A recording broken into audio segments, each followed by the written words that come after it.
balota na ika'y mawirili. Mga nagbabagang kamao, mga boksingerong pambato, balitang boxing, LBC Esports.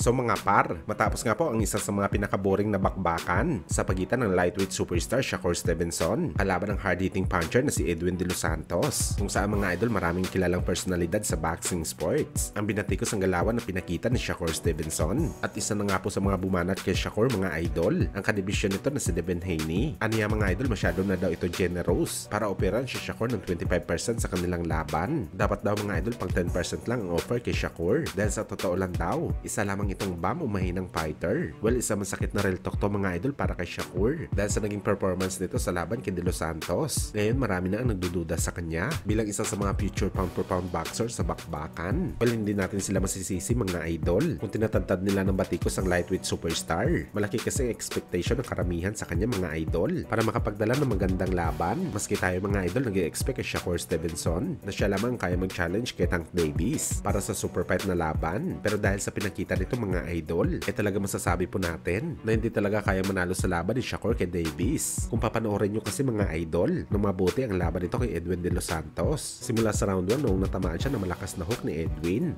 Tila doon nag-umpisang patakbo-takbo na galawan ni Shakur Stevenson. Ano mo biglang natakot ito sa lakas ni De Los Santos. So paano pa kaya mga idol kung si Tank Davis ang nakalaban nito na isa talagang halimaw na power puncher sa bakbakan? Talagang gagawang si Stevenson kapag naramdaman nito ang lakas ni Davis. At imagine mga idol, ang lakas ng loob ni Shakur Stevenson na sabihin dati na dudurugin nito ang prime ni Manny Pacquiao. Well, masakit man sabihin mga idol base sa pinakita ni Shakur. Enchanta natin mga idol, matagal na ang round 3 na itatagal ni Shakur kay Boss Manny. Masyadong halimaw po si Pacman. Masasaktan talaga ng gusto ang lightweight superstar kapag natamaan siya ng Pinoy. Kung napasayawan ni Edwin De Los Santos, ang tuhod nito sa isang tira lamang. Paano pa kaya ang prime ng Manny Pacquiao ang makatama kay Shakur? Malamang gayahin nito si Ricky Hatton na natulog sa ibabaw ng boxing ring.